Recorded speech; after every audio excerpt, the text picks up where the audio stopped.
We're now joined by royal historian and columnist Martyn Whittock. Very good to see you this morning, Martyn. What do you make of this? Well, in many ways, this is consistent with the very strong environmental principles associated with the king. So, for example, the oil used for anointing the king at his coronation was animal-free for the first time ever.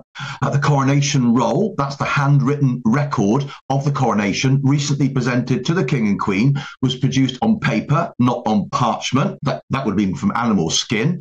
The palace has not served foie gras, made from duck or goose liver since 2008, a move strongly supported by Charles when he was then Prince of Wales. And as you've alluded to, the late Queen Elizabeth II set a precedent when she switched to faux fur for her new outfits from 2019. So there is a background here going back some years of the palace moving in this direction, and it certainly does seem to be in line with both the principles and, if you like, the mood music of the king, and with, in the past, there were duchy products, for example, and the kind of environmental concerns that he has become closely associated with. So in many ways, it's not really surprising, although the letter written to Peter declaring the Queen will not procure any new fur garments, and this comes with the Queen's warmest wishes, certainly seems to suggest a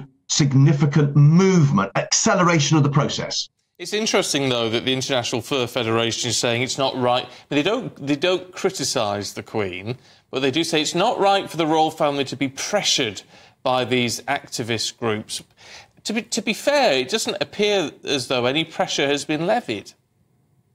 I think not in this particular case, because I think in many ways the palace is moving in step with a lot of public opinion.